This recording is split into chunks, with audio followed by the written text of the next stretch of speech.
guys, ganap nga ay naimbitahan nga tayo sa opening ng isa sa mga paborito kong tinapay sa buong Pilipinas. Bago nga silang bukas na branch, located yan malapit dito sa may Nepo Mall, Angeles, Pampanga. Ito nga pala yung Hola Bakery and Cafe. Diba? Sobrang nakakatuwa kasi naimbitahan kami dalawa ni Bebo sa bagong bukas na branch nila dito. Alam nyo ba guys, kung hindi nyo pa natitikman, ang Hola ang isa sa pinakamasarap na tinapay na natikman ko at yan ay gawang Kapampangan. Kaya nung time na nag-message sila sa akin, hindi talaga ako nagdalawang isip dahil sobrang paborito ko yung tinapay nila, lalo na yung Ensay Madness. Pero ayun na nga, mabalik nga tayo dito sa mismong event nila. Maaga nga kami nagpunta dito dahil alas 9 nga ang call time. Dating nga namin dito, marami na nga rin tao at pinapasok na nila kami at meron naman daw kaming seat na naka-reserve para sa amin. Alam nyo guys, sobrang nakakatuwa dahil pagpasok namin, winelcome agad kami ng mga tao. Tuwa nga ako kasi nakita ko ulit ang team Wherein Pampanga at si Kuya Jericho. Dating nga namin dito sa upuan, bali pinag-order na agad nila kami at syempre wala naman akong ibang o-orderin dito kundi ang paborito kong Ensay Madness. Marami na nga rin silang branch sa iba't ibang lugar, hindi lang sa buong Pampanga. Nakakatuwa nga dahil dumadami na rin yung mga branches nila na located sa Bulacan at syempre pabor sa amin dahil mas malapit. Mamaya din naman habang kumakain nga kami ng tinapay, nag-start na nga magsalita si Kuya Jericho at mag-i-start na nga daw yung pinaka-program ng opening nila. Wala kaming ibang ginawa dito nila Bebo kung hindi makinig habang kumakain ng napakasarap na tinapay. Maya nga din naman ay tinawag na nga itong si Pastor at alam nyo ba, sobrang na-enlighten kami nung nagsalita siya dahil nai-apply namin yun sa sarili namin. Alam nyo naman, business owner din kasi ang Disney princess nyo, kaya marami akong natutunan kay Pastor. Katapos nga noon, tinawag na nga rin ang lahat dahil mag-i-start na nga ang cutting ribbon. Nakakatuwa dahil solid yung suporta nila dito sa Hola dahil dati pa lang talaga napakasarap ng tinapay nila. Tuwing nadadaanan ko, kailangan bumibili ko. Alam nyo ba, na kahit matapang pala ang marine ko,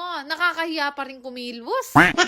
Pero ayun nga, sobrang thankful kami dalawa ni Bebo na naimbitahan nga kami dito sa opening nila. Tapos nga noon, pinapasok na rin naman kaming lahat at nag-start na nga rin mag-speech, lalo na yung owner nitong Hola. Kala nga namin dalawa ni Bebo, uwian na, pero nag-uumpisa pa lang pala ang laban dahil ngayon pa lang talaga nila serve sa amin yung mga pagkain nilang pangmalakasan. Yun lang din kasi namin nalaman na bukod pala sa tinapay, meron din sila mga sineserve na mga rice meal kagaya nga nung in-order namin. Pero bago nga kami magkanin, uunahin na muna namin itong Ensay Madness na pagmamalaki ko talaga sa buong Pilipinas. Grabe guys, natandaan ko last year ko yan unang natikman at talaga naman tinandaan ko ang pangalan. Kaya tuwing may nadadaanan kaming Hola na branches, ay nihintuan talaga namin ni Bebo at nagpapabili ko sa kanya ng ensaymada. Ito nga ang ensaymada nila, may iba't ibang feeling yan. Katapos nga namin kumain ng Ensay Madness, tinikman na nga namin itong pinagmamalaki nilang ambisyosang manok. O diba, bukod sa akin pala na naririto, meron pang isang ambisyosa. Sobrang napawaw lang din kami dalawa ni Bebo sa kinalabasan ng lasa niya. Kapag ka nagawi kayo dito sa may Hola Bakery and Cafe, wag na wag niyong kakalimutang orderin ang ambisyosang manok. Magaling at masarap ang pagkakatimpla. Talaga magugulat kayo na yung blueberry pala, pwedeng ihalo sa manok. At nga sa mga ensaymada, rice meal at tinapay, meron pa silang ino-offer dito, kagaya nga nitong birthday cake. For sure, kagaya ng tinapay, masasarap din ang lasa niya. Pero ayun nga, nung marami na kami nakain, nagpaalam na rin kami. Basta Hola, manyaman! Yan lang naman. Salamat!